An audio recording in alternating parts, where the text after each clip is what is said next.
Bismillahirrahmanirrahim. Assalamualaikum warahmatullahi wabarakatuh.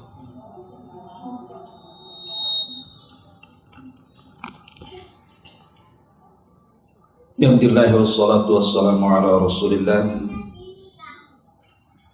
wa ala alihi wa sahbihi wa mawalah wa la hawla wa la quwwata illa billahi wa ba'du. Alhamdulillah, di pagi menjelang siang ini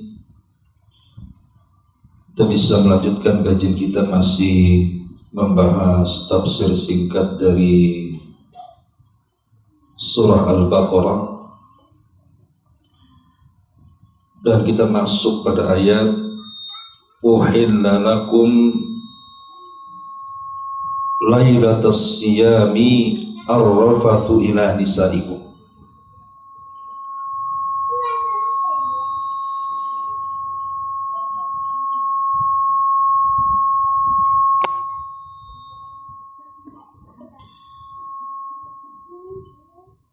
Baik, kita akan baca ayatnya, baru kita jelaskan kalimat per kalimat. A'udzubillahi minasyaitonirrajim. Bismillahirrahmanirrahim. Uhilla lakum lailatas siyami ar-rafathu ila nisaikum. Hunna libasul lakum wa antum libasul lahun. Alimallahu annakum kuntum takhtanuna anfusakum fataba alaikum wa afa ankum. Fal'ana bashiruhunna wabtagu ma kataballahu lakum wa kulu washrabu hatta yatabayyana lakumul khaytul abyadu minal khaytil aswadi minal fajr. Thumma atimmus siyama ilal layl wa la tubashiruhunna wa antum aakifuna fil masajid. Tilka hududullahi fala taqrabuha. Kadzalika yubayyinullahu ayatihi lin-nasi la'allakum yattaqun.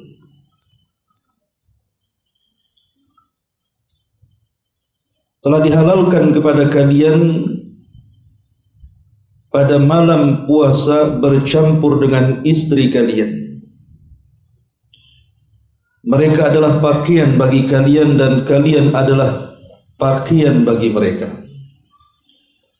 Allah mengetahui bahwa kalian tidak dapat menahan diri kalian sendiri, tetapi Dia menerima taubatmu dan memaafkan kamu.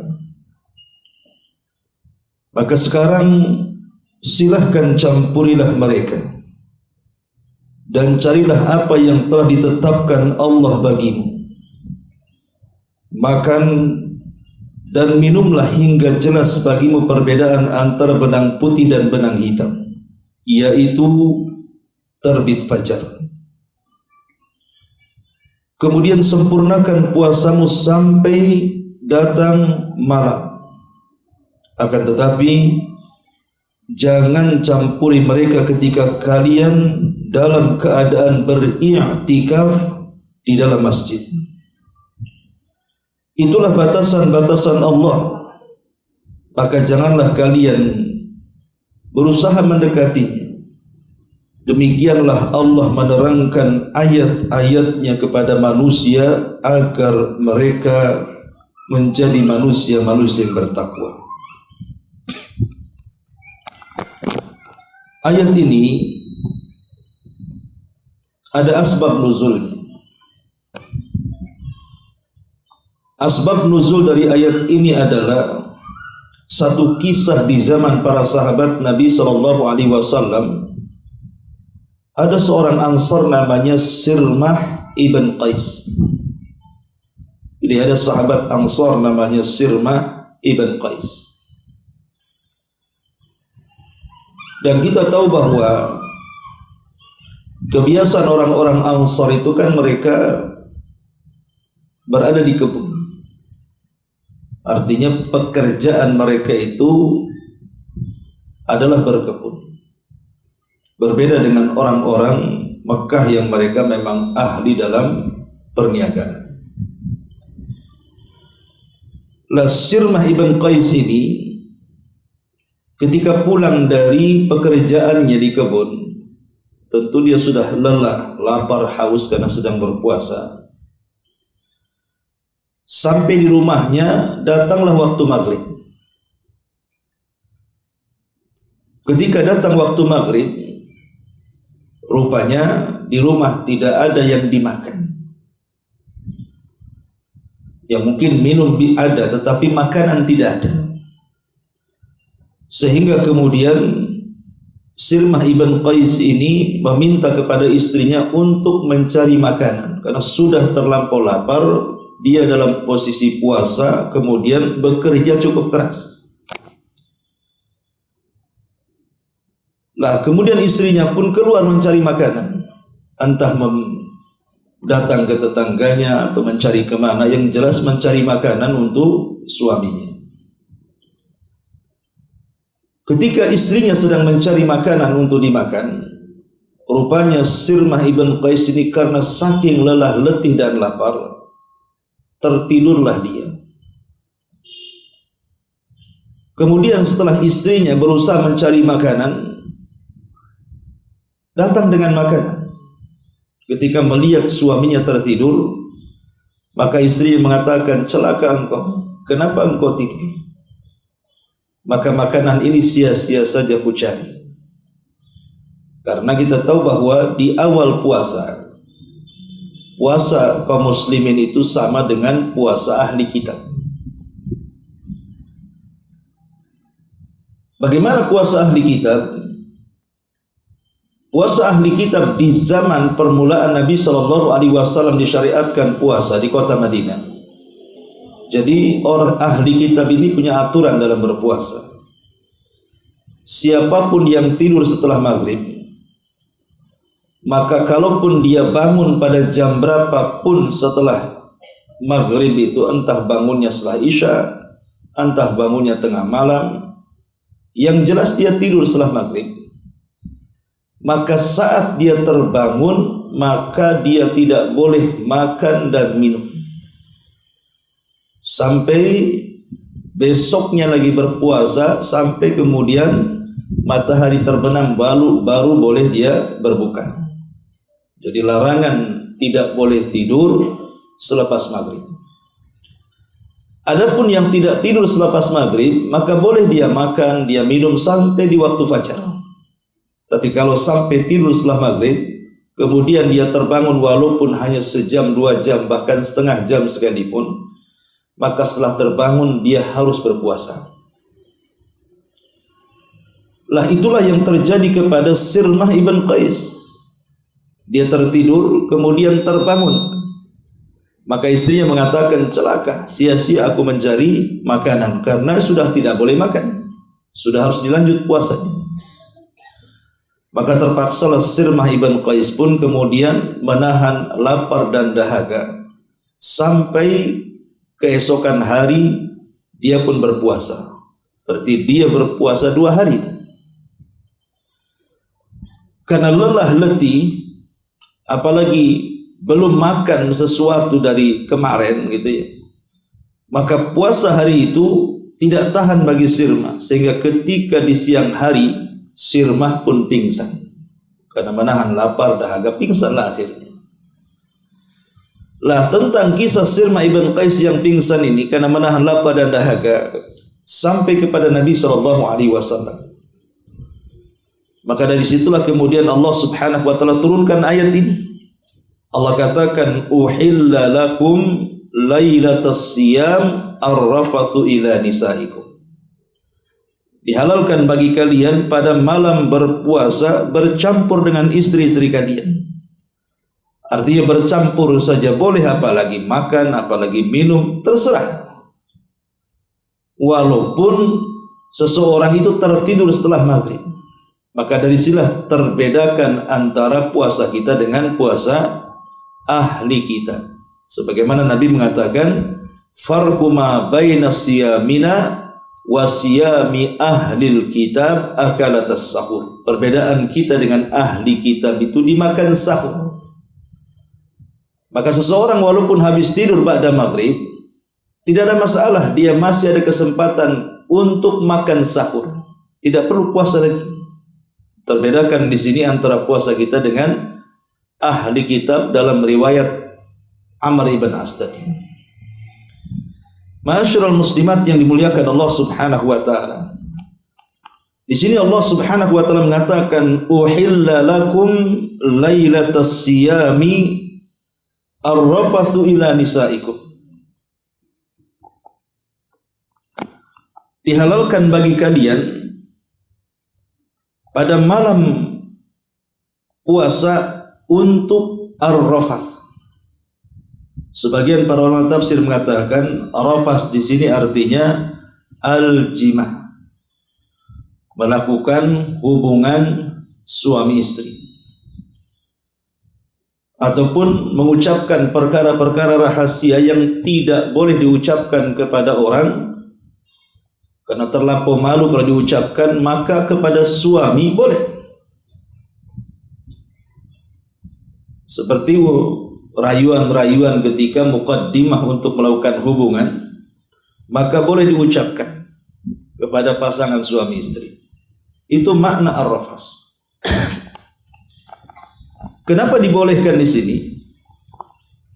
Maka Allah Subhanahu wa taala memberikan jawaban, hunna libasul lakum wa antum libasul lahun. Hunna maksudnya mereka, istri-istri kalian itu, libasul lakum, dia adalah pakaian bagi kalian, sebagaimana kalian pakaian bagi mereka. Mereka maksudnya para wanita adalah pakaian bagi kalian wahai para suami, sebagaimana kalian wahai para suami juga pakaian bagi mereka para istri. Ma'asyiral muslimat yang dimuliakan Allah Subhanahu wa taala. Kita tahu bahwa fungsi pakaian itu kan ada 4. Pertama, sebagai penutup aurat. Kenapa saya dan ibu menggunakan pakaian? Karena kita ingin menutup aurat.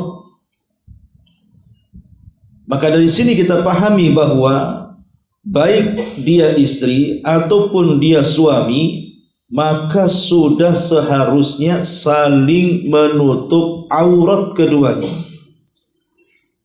Baik aurat, maksudnya aurat jasadnya.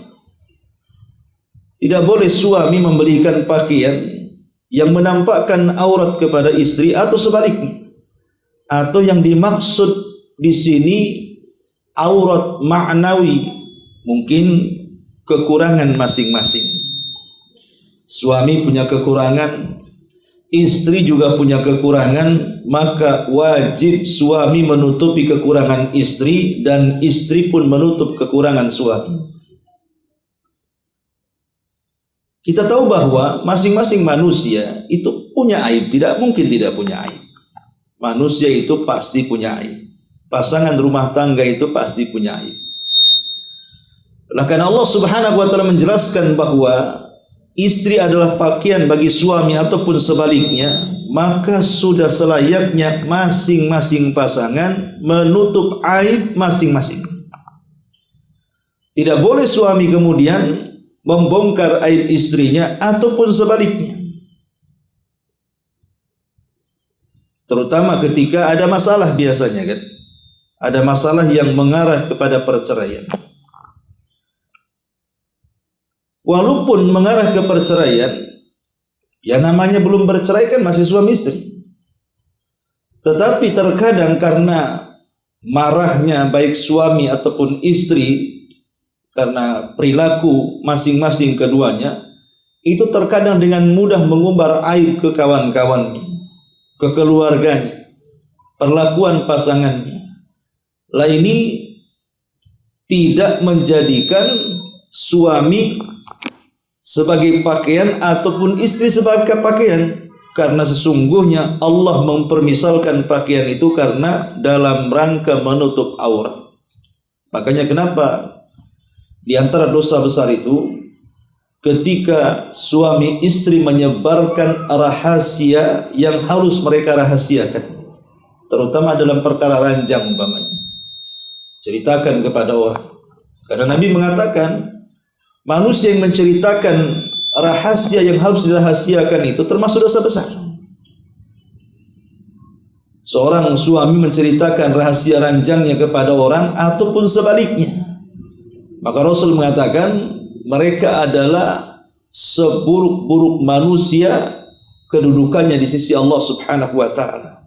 Ini fungsi dari pakaian, menutup aurat. Kemudian yang kedua, yang namanya pakaian itu kan terkadang menjadi sebuah perhiasan. Karena pakaian itu kan ada dua macam, ada pakaian dalam, ada pakaian luar. Ya. Pakaian luar ini umumnya itu untuk perhiasan. Makanya terkadang kita lihat pakaian-pakaian luar itu banyak macam modelnya, banyak macam coraknya, banyak macam warnanya. Karena memang di antara fungsi pakaian juga adalah untuk perhiasan. Perhiasan itu untuk dipandang. Terkadang gara-gara pakaian itu bisa memperindah bentuk orang yang berpakaian. Maksudnya apa? Ketika fungsi pakaian itu dijadikan perhiasan, artinya perhiasan itu kan fungsinya kebanggaan. Makanya namanya perhiasan itu tidak mungkin diletakkan di sembarang tempat. Pasti dia akan ditempatkan di tempat-tempat khusus. Ibu punya emas ataupun punya barang-barang antik, barang-barang mewah, pasti ditempatkan di tempat yang paling baik. Lah ketika fungsi pakaian itu juga merupakan perhiasan, maka harusnya seorang suami ataupun istri saling menjaga. Tempatkan istri di tempat terbaik, begitu juga suami tempatkan di tempat terbaik. Jadikan keduanya merupakan kebanggaan. Istri harus bangga dengan istrinya, dengan suaminya, ataupun sebaliknya. Karena perhiasan kan terkadang orang bangga. Orang kalau makin perhiasan itu kan jalannya aja berbeda. Nah, dari sini kita tahu bahwa Nabi SAW mengatakan dunia ini adalah perhiasan, tetapi sebaik-baik perhiasan adalah wanita salehah. Ini yang kedua. Yang ketiga, pakaian itu biasanya digunakan untuk identitas. Pakaian ini biasanya digunakan untuk identitas seseorang. Maksudnya identitas itu apa? Mungkin terlalu dekat nih.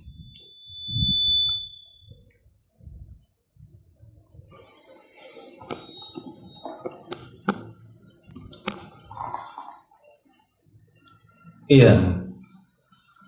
Jadi pakaian itu juga bagian daripada identitas. Terkadang kita bisa membedakan mana orang Islam, mana bukan orang Islam. Dengan cara apa? Melihat pakaian. Ketika kita melihat, oh ini menggunakan jilbab, menggunakan apalagi sampai cadar, tidak mungkin dia Nasrani. Kemudian ketika kita melihat seseorang menggunakan pakaian, kemudian dia menggunakan kalung salib atau apa, ya jelas-jelas kita katakan dia bukan muslim, karena nampak identitasnya. Dari melihat pakaian saja, terkadang kita sudah bisa membedakan tuh. Bisa membedakan antar sesama kaum muslimin, oh ini orangnya taat nampaknya. Oh ini orangnya nampaknya fasik ini orang ini. Lihat dari pakaiannya saja tuh. Dan bisa membedakan antar di luar beragama kan gitu. Oh, ini muslim nih nampaknya. Kau tahu pakaiannya? Nah, kadang-kadang gitu. Ya. Lah pakaian ini terkadang menjadi identitas. Maka jadikan suami dan istri itu memiliki identitas dalam keluarga. Dengan cara masing-masing memperbaiki kualitas amaliyahnya dalam ibadah dan ketaatan dia kepada Allah Subhanahu wa taala. Tunjukkan saya suami, ini hak yang sudah saya berikan kepada istri. Tunjukkan juga istri. Oh, ini hak saya kepada suami. Ya, jadi harus menunjukkan masing-masing haknya dan harus melaksanakannya. Tidak boleh kemudian yang satu melaksanakan haknya, yang satu pula tidak melaksanakan hak tapi menuntut orang lain untuk melaksanakan hak. Karena namanya kebahagiaan keluarga itu ketika dua-duanya melaksanakan hak kewajiban sebagai istri atau sebagai suami. Kemudian dan yang terakhir, fungsi pakaian itu adalah penjagaan. Ketika dingin, supaya tidak dingin ya kita pakai pakaian. Kalau masih pakai pakaian dingin, ya ditambah lagi pakaiannya, pakai jaket, pakai wol, pakai apa kan? Fungsinya untuk penjagaan kita dari angin, dari panas, dari hujan, dan begitu seterusnya. Karena memang fungsi pakaian adalah sebagai penjagaan dari cuaca yang tidak baik, maka sudah selayaknya suami istri untuk saling menjaga. Bagaimana fungsinya pakaian? Ya saling menjaga. Menjaga dari apa? Menjaga dari luar. Jangan sampai kemudian suami dijelek-jelekan oleh orang lain, istri diam saja, ataupun sebaliknya. Tidak, artinya saling menjaga. Saling menjaga.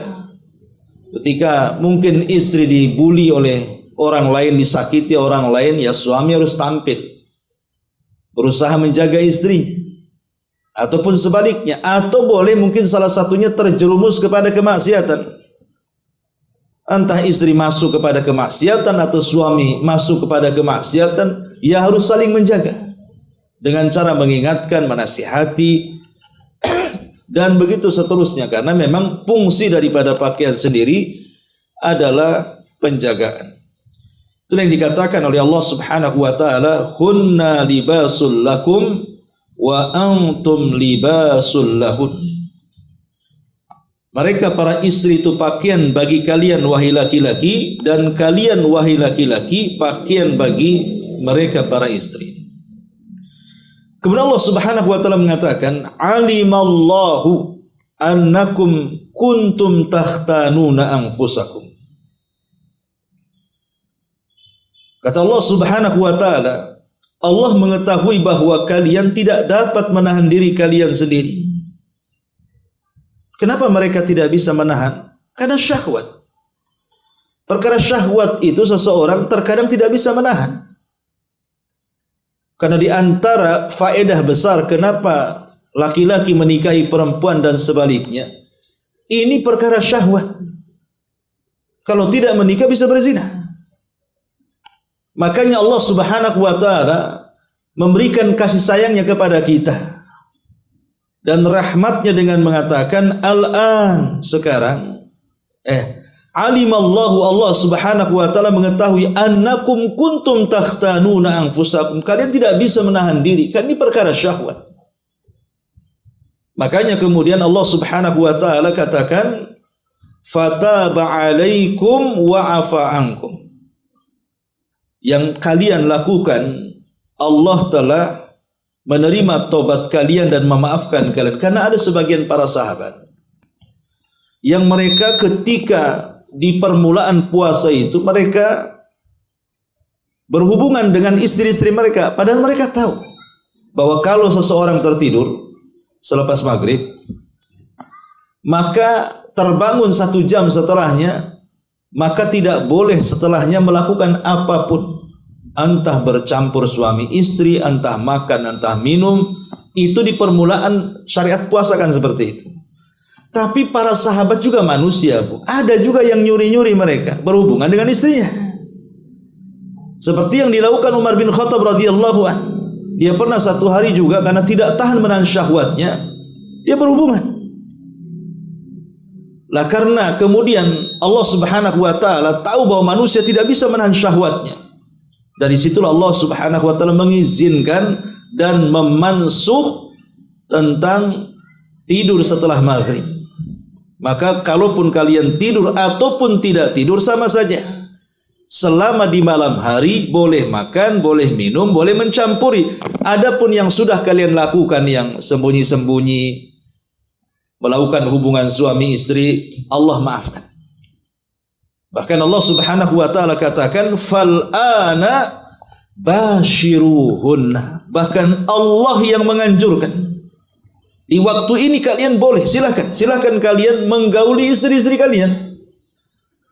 Jadi Allah Subhanahu wa taala justru yang mengingatkan agar di malam hari seorang suami atau istri melampiaskan syahwat yang halalnya, supaya di siang hari sudah tidak terganggu dengan syahwatnya.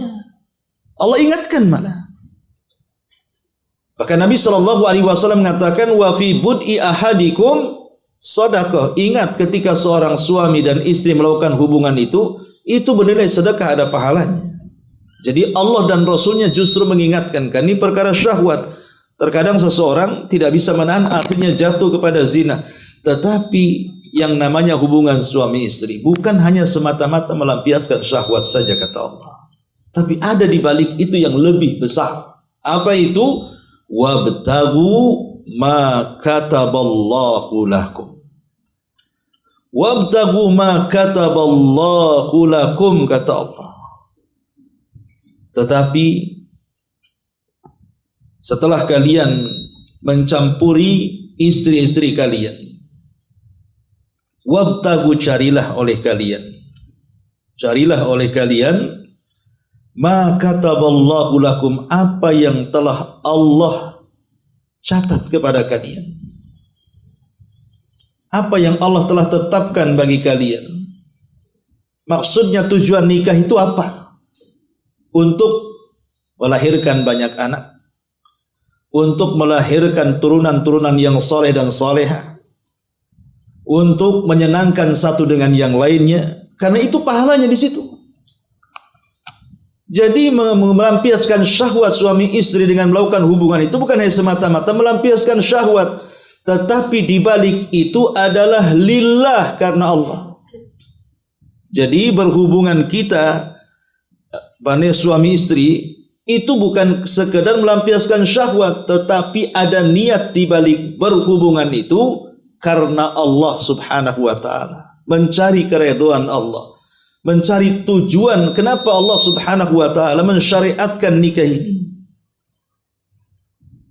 Karena Allah Subhanahu wa taala bukan hanya semata-mata melampiaskan syahwat seperti yang dikatakan siapa? Nabi Allah Sulaiman alaihi salatu wassalam.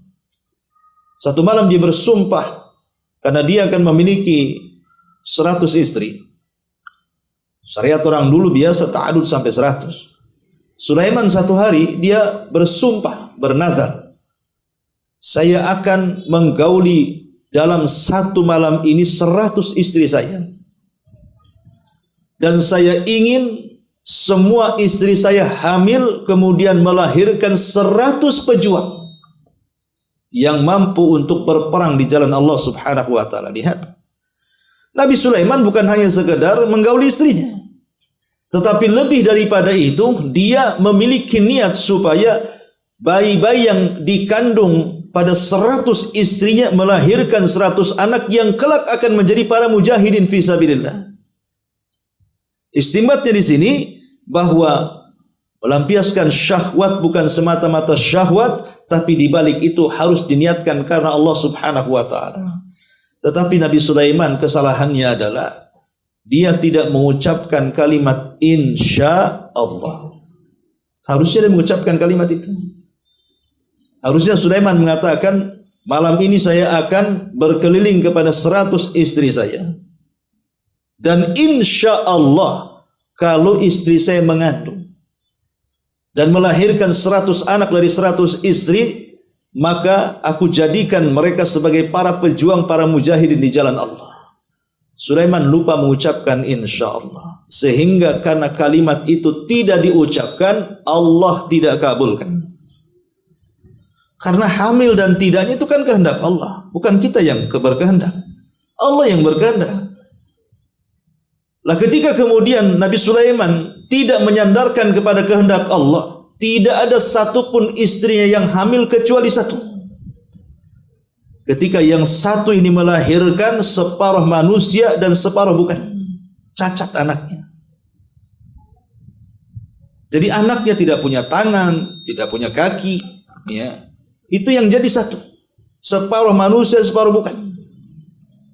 Sehingga tidak ada gunanya.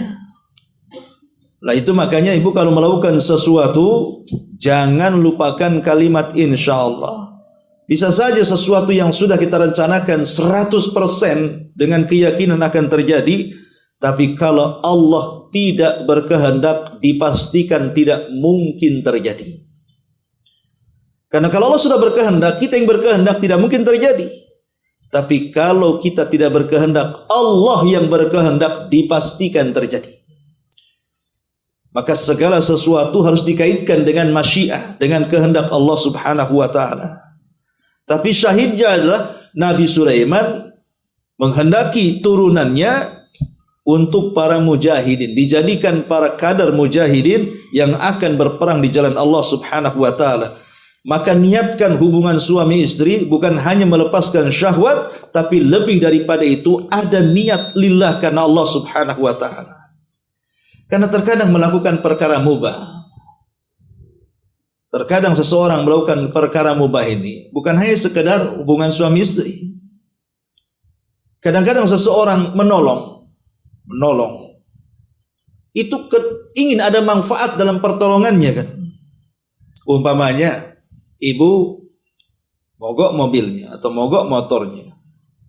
Tiba-tiba ada orang asing datang kepada kita, ikut membantu membenahi kerusakan mobil kita atau mungkin kerusakan motor kita. Kemudian kita tanya, kenapa engkau mau membantu, menolong saya? Terkadang ada jawaban sebagian orang mengatakan, ya supaya nanti kalau mobil saya sama mogoknya adalah orang yang membantu saya. Ada di masyarakat itu yang menolong kita kan mengambil manfaat kan, mengambil kebaikan. Kenapa saya tolong kamu? Supaya nanti kalau aku punya kasus yang sama dengan kamu adalah orang yang menolong saya. Lah, terkadang perkara-perkara mubah ini kalau kita niatkan untuk kebaikan, itu menjadi sebuah kenyataan. Tapi kalau tidak ada niat kebaikan, maka Allah tidak akan balas. Contoh umpamanya Aisyah radhiyallahu anha bercerita tentang kisah seorang yang sangat-sangat dermawan di zaman jahiliyah, namanya Abdullah ibn Jud'an. Jadi zaman jahiliyah itu ada orang namanya Abdullah ibn Jud'an. Abdullah ibn Jud'an ini terkenal kaya dan dermawan. Kaya dan dermawan lagi.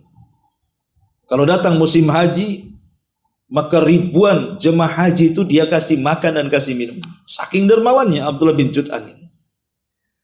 Jadi Aisyah radhiyallahu anha kemudian bertanya kepada Nabi SAW, ya Rasulullah, Ibnu Jud'an kana fil jahiliyah yasilur rahimah wa yut'imul miskin fahal dzaka nafi'uhu.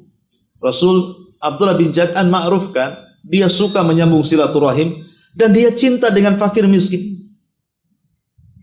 Dalam riwayat yang lain dia suka memuliakan jemaah haji dengan cara memberikan makan dan minum mereka. Kata Aisyah, apakah perbuatan dia ngasih makan, ngasih sedekah itu manfaat? Maka Nabi SAW mengatakan, la yanfa'uhu innahu lam yakul yauman rabbighfirli khati'ati yaumaddin. Kata Nabi SAW, tidak bermanfaat katanya.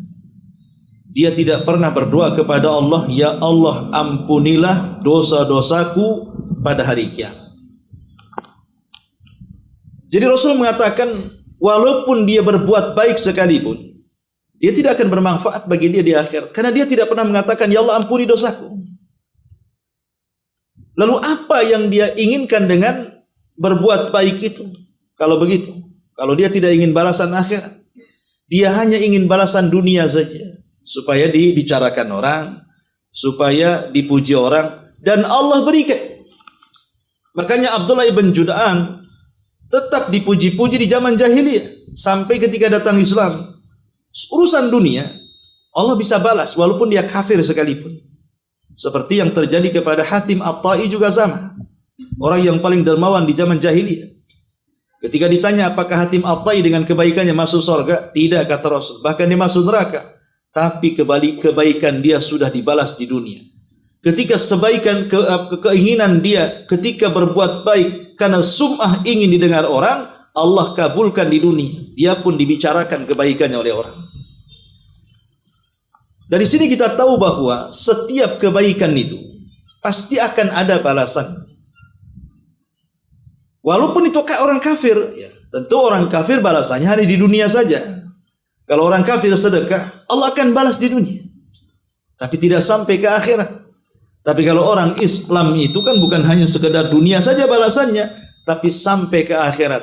Makanya di sini walaupun ini perkara syahwat, seorang suami menggauli istri atau seorang istri yang bergaul dengan suaminya, tetapi janganlah sampai hanya semata-mata urusan syahwat, tapi lebih daripada itu kata Allah, wabtaghu ma kataballahu lakum. Cari jugalah apa yang sudah menjadi ketetapan Allah. Menjadi niat dari hubungan melampiaskan syahwat itu apa dalam suami istri? Ingin memperoleh anak yang banyak, yang soleh dan soleha. Dengan cara melampiaskan syahwat, akhirnya dia bisa menghindarkan diri dari perzinahan. Dan begitu seterusnya. Supaya setiap perbuatan mubah itu menjadi pahala besar di hadapan Allah subhanahu wa ta'ala. Kemudian Allah subhanahu wa ta'ala melanjutkan. Wa kulu washrabu hatta yatabayyana lakumul khaytul abyad minal khaytil aswadi minal fajr. Setelah Allah subhanahu wa ta'ala mengingatkan tentang bolehnya seseorang melakukan hubungan suami istri di malam hari, begitu juga soal makan dan minum. Allah bolehkan di malam hari. Wa kulu, makanlah, washrabu, minumlah, hatta yatabayyana lakumul khaytul abyad minal khaytil aswad minal fajr. Sampai jelas kepada kalian mana benang putih di antara benang hitam, maksudnya terbit fajar. Kita tahu bahwa terbit fajar sesuatu yang ma'ruf. Di negeri kita terbit fajar ya jelas. Ya, apalagi sekarang tidak perlu melihat ke luar untuk mengetahui apakah fajar shadiq muncul atau tidak. Karena dengan perkembangan zaman dan teknologi, maka sekarang dimudahkan. Bahkan sudah kemudian dibentuk oleh pemerintah kita ini tentang waktu-waktu sholat. Waktu-waktu sholat sudah dibentuk. Oh, zuhur sekian, asar sekian, maghrib sekian, subuh sekian, syuruk sekian, duha sekian, sudah ada ditentukan. Artinya memudahkan bagi kita. Tapi di permulaan Islam itu masalahnya begini, ketika ayat ini turun tidak ada kalimat fajar. Jadi ayatnya sampai wa kulu washrabu hatta yatabayyana lakumul khaytil abyad minal khaytil aswad, titik sampai di sini. Tidak ada kalimat minal fajri. Itu permulaan ayat ini turun. Tidak ada kalimat fajar.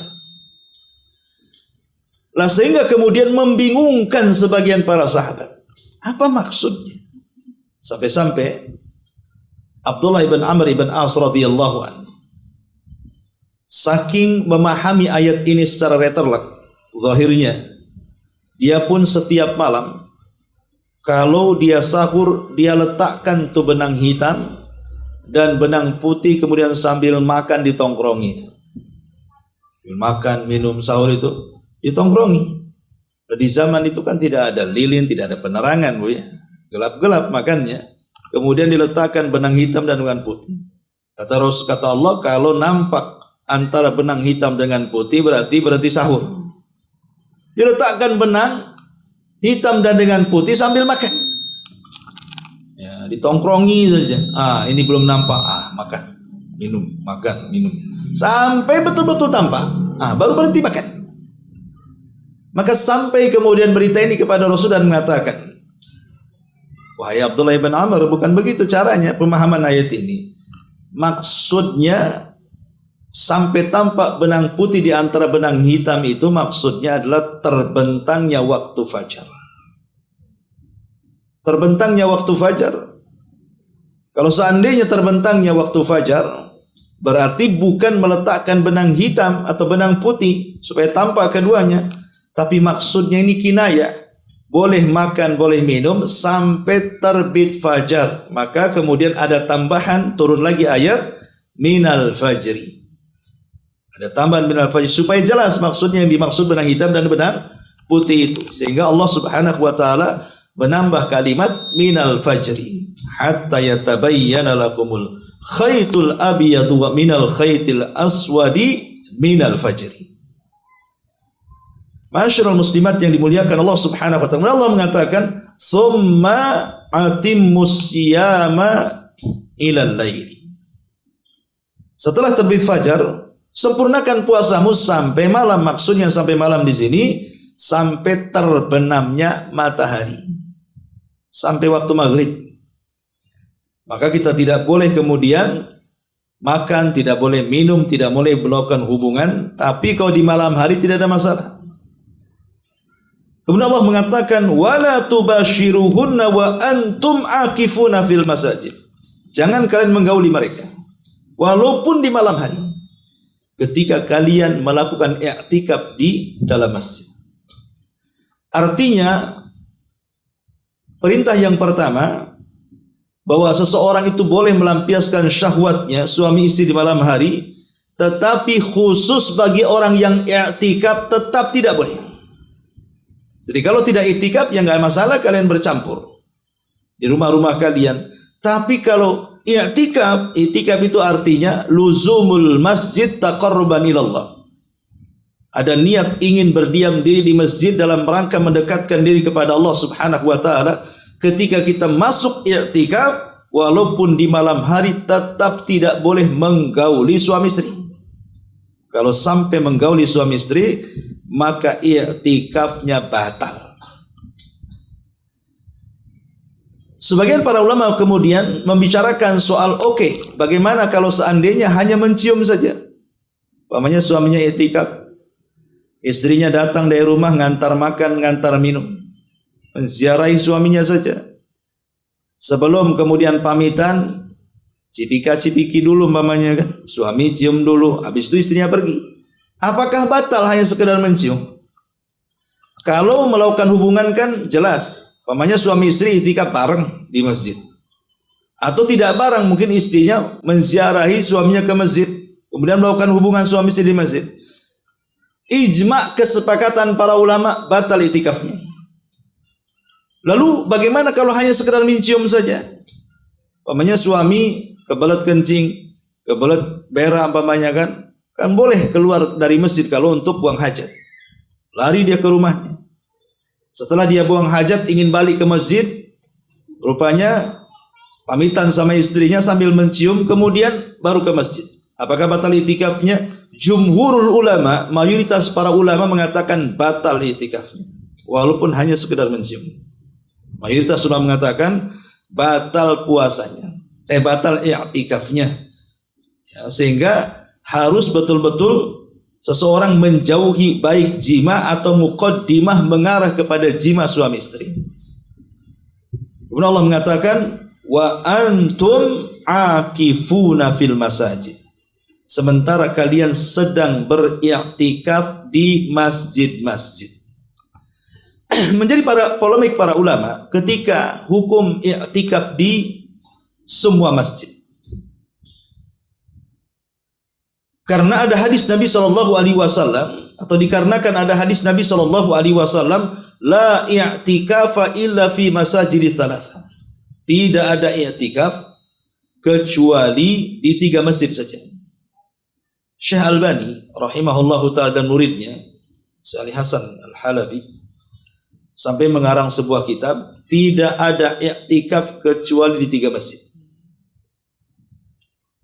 Dan beliau Syekh Albani dan murid-muridnya memahami bahwa kalimat la i'tikaf di sini maksudnya la penafian terhadap kesahihan i'tikaf. Artinya tidak sah beriktikaf kecuali 3 masjid. Maka berdasarkan hadis ini, maka i'tikaf itu baru sah kalau dilakukan di 3 masjid. Masjidil Haram, Masjid Nabawi atau Masjidil Aqsa. Berarti di luar 3 masjid ini kalau orang beriktikaf tidak sah iktikafnya. Karena iktikaf itu hanya boleh dilakukan di 3 masjid saja. Berdasarkan hadis itu, tidak ada iktikaf kecuali di 3 masjid. Tapi pendapat jumhur ulama mengatakan tidak. Dan ini juga pendapat madzhabul arba, Imam 4, Syafi'i, Maliki, Hambali dan Hanafi, mengatakan bahwa sah i'tikaf itu boleh dilakukan di semua masjid berdasarkan ayat ini, wa antum akifuna fil masajid, dan kalian boleh beriktikaf di masjid-masjid. Jelas ayat ini. Sehingga jumhur ulama mengatakan i'tikaf boleh di semua masjid manapun, tidak harus di 3 masjid. Adapun jawaban bagaimana dengan hadis tadi bahwa tidak ada i'tikaf kecuali di 3 masjid, Al-Imam Ibnu Utsaimin rahimahullah ta'ala menjawab dengan 2 jawaban. Pertama, hadis itu lemah. Walaupun disahihkan oleh Syalbani, hadis itu lemah. Jawaban yang kedua, taruhlah hadis itu sahih. Oke, kita katakan hadis itu sahih, tidak lemah. Maka kalimat la i'tikaf, tidak ada i'tikaf di sini bukan peniadaan sahnya i'tikaf, tetapi peniadaan tentang fadilah, keutamaan i'tikaf. Maksudnya i'tikaf di mana-mana masjid pun dapat pahala, tapi akan lebih berpahala lagi kalau i'tikaf di 3 masjid. Masjidil Haram, Masjid Nabawi, Masjidil Aqsa. Jadi kalimat la i'tikaf ini bicara tentang afdoliyah, bukan soal sah dan tidak kata Syekh Utsaimin, tapi soal afdol dan tidak afdolnya. Kalau kita bisa i'tikaf di 3 masjid, Masjidil Haram, Masjid Nabawi atau Masjidil Aqsa, itu lebih afdol. Karena 1 kali solat saja di Masjidil Haram itu 100.000 kali solat bandingannya di masjid-masjid yang lain. Begitu juga di Masjid Nabawi, sebanding dengan 1.000 kali solat di masjid-masjid yang lain. Begitu juga Masjidil Aqsa dalam satu riwayat 500 kali, dalam riwayat yang lain 250 kali dibandingkan di masjid-masjid yang lainnya.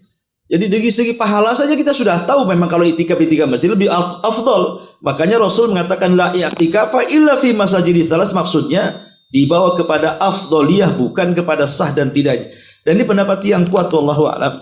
Pendapat Al-Imam Ibnu Utsaimin menukil juga pendapat madzhabul arba dan ulama-ulama yang lain atau tergabung dalam jumhur jamaahirul ulama, mayoritas para ulama mengatakan bahwa i'tikaf itu sah di masjid manapun dan berpahala.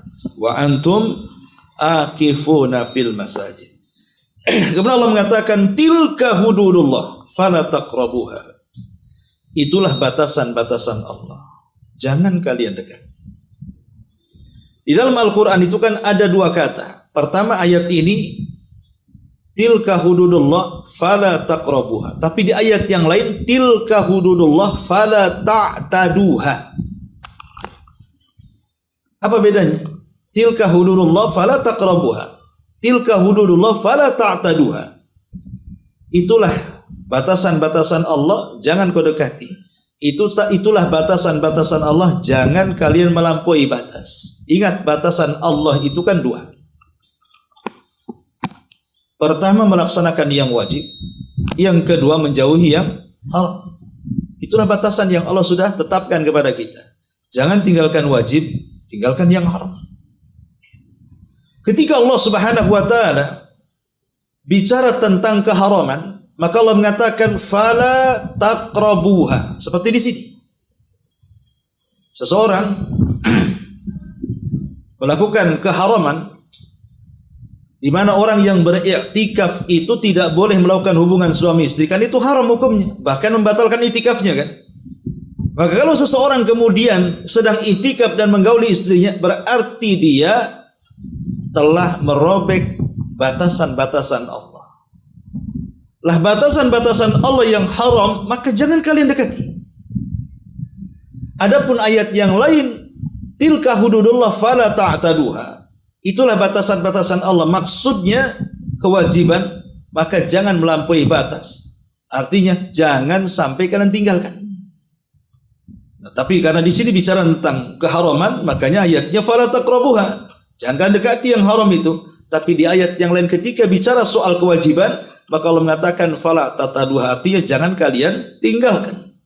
Wajib kita melaksanakan yang wajib dan kita wajib menjauhi yang diharamkan. Kadzalika yubayyinullahu ayatihi lin-nasi la'allakum yattaqun. Begitulah Allah telah jelaskan ayat-ayatnya kepada manusia agar kalian menjadi hamba-hamba yang bertakwa. Kalau kita berusaha menjalankan perintah Allah Subhanahu wa taala dan menjauhi larangannya, maka itulah hakikat ketakwaan. Karena kita lihat dari awal menjelaskan tentang halalnya seseorang itu berhubungan suami istri di malam hari yang pada awalnya tidak boleh, setelah tidur jadi boleh. Kemudian setelah itu boleh makan, boleh minum. Kemudian setelah itu tidak boleh melakukan hubungan saat i'tikaf. Jadi ayat ini bicara tentang perintah dan larangan. Maka siapapun yang menjalankan perintah dan menjauhi larangan pasti dia bertakwa. Karena takwa sendiri arti secara global adalah seseorang menjalankan perintah dan menjauhi larangan Allah Subhanahu wa taala. Inilah diantara penjelasan singkat dari ayat ini. Baik, sebelum saya tutup dan ini ada hadiah, kita buat tanya jawab. Silakan. Assalamualaikum warahmatullahi wabarakatuh. Barakallahu Ustaz, jazakallahu khair atas paparan ilmunya kami. Ustaz, tadi Ustaz ada menyinggung sedikit tentang masyiatullah, yaitu kehendak Allah. Yang ingin Anda tanyakan sedikit, mungkin agak keluar dari tema kita. Apakah ada perbedaan antara masyiatullah itu dengan iradah Allah, Ustaz? Karena yang anak pahami, iradah Allah itu ada yang sifatnya kauniyah dan ada sifatnya syar'iyah. Apakah masyiatullah ini juga demikian? Ya Allah, alhamdulillah. Masyiah dengan irada secara makna harfiah sama saja, artinya kehendak. Apakah kemudian juga terbagi menjadi dua? Masyiatullah itu ada yang kauni, ada yang syar'i. Sama saja. Kehendak Allah itu ada yang syar'i, ada yang kauni. Sama dengan irada. Adapun apa bedanya yang syar'i dengan kauni? Kauni itu bicara tentang alam. Jadi kehendak Allah yang menyangkut dengan alam semesta. Tetapi berkenan dengan syar'i, ya maksudnya syar'i, agama Islam. Kehendak karena memang Allah berkehendak sebuah kebaikan. Contoh umpamanya kehendak Allah Subhanahu wa taala secara kauni. Di antara manusia itu tidak semua orang itu tunduk kepada Allah. Walaupun perintah, walaupun tujuan diciptakan manusia itu, wa ma khalaqtul jinna wal insa illa liya'budun. Tidaklah aku ciptakan jin dan manusia kecuali mereka untuk beribadah. Kenyataannya ada yang beribadah, ada yang tidak, kan? Padahal sudah jelas inti tujuan diciptakan kita ini untuk beribadah, tapi kenyataan di lapangan Allah berkehendak lain. Ada yang mukmin, ada yang kafir. Itulah yang disebut kauni namanya. Tetapi bagi orang-orang yang mengetahui tujuan dia diciptakan untuk ibadah kepada Allah Subhanahu wa taala, berarti Allah berkehendak kebaikan secara syar'i untuk dia. Dia paham apa yang dikehendaki Allah. Makanya dia akan habiskan waktu-waktu hidupnya di dunia untuk beribadah kepada Allah Subhanahu wa taala. Allah berkehendak kebaikan secara syar'i bagi dia. Tapi yang kafir tadi, ya memang sudah takdir dia. Allah kasih kebaikan tapi tidak mau menerimanya. Allah kasih perintah tidak mau mengerjakannya. Allah mengatakan ini larangan, malah kemudian terjerumus kepada larangannya. Ini yang haram, malah kemudian dimakannya. Ini yang halal, malah kemudian dijauhinya. Ya secara kaun, maka Jangan salahkan Allah Subhanahu wa taala kalau Allah masukkan orang yang seperti ini ke dalam neraka Allah Subhanahu wa taala. Ya, jadi ada iradah baik iradah masyiah dengan iradah ya sama saja. Masyiah kehendak Allah secara syariah atau kehendak kauni. Wallahu a'lam. Ya, itu yang saya pahami. Memang ada sih yang membedakan antara masyiah dengan iradah. Tapi yang saya pahami ya sama saja antara masyiah dengan iradah, hanya khilaf lafdi bahasanya. Hanya khilaf lafad saja. Wallahu a'lam.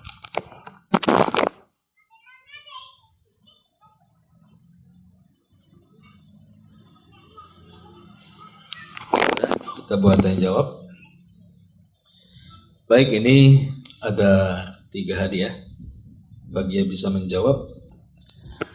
Pertanyaan yang pertama, tadi saya sebutkan tentang 4 fungsi pakaian.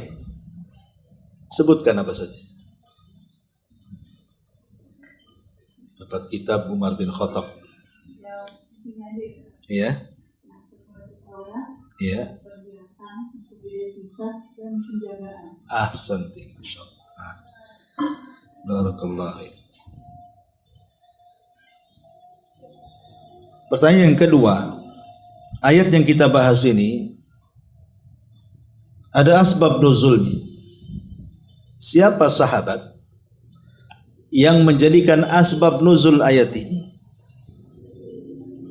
Yang mana? Hah? Ayat Reza yang milih ini kayaknya.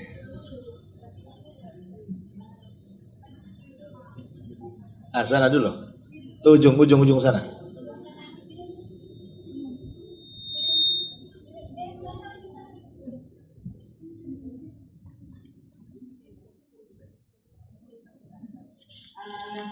Berdasarkan kisah dari Qais bin Hah?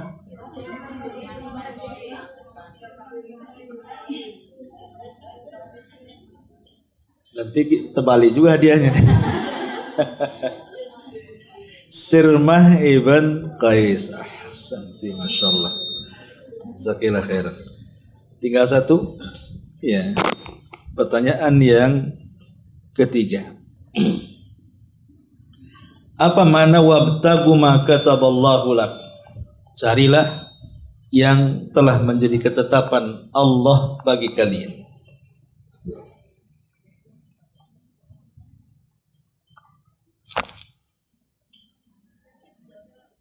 Ada yang tahu? Boleh? Ini, kasih itu.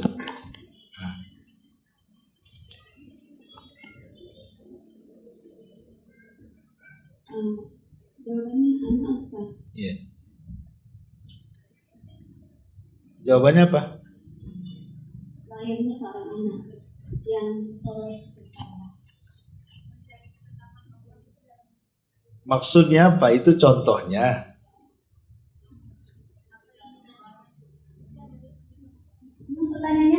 Pertanyaannya, apa yang dimaksud dengan wabtagu, carilah, ma kataballahu lakum, apa yang menjadi ketetapan Allah bagi kalian? Apa maksudnya ayat ini?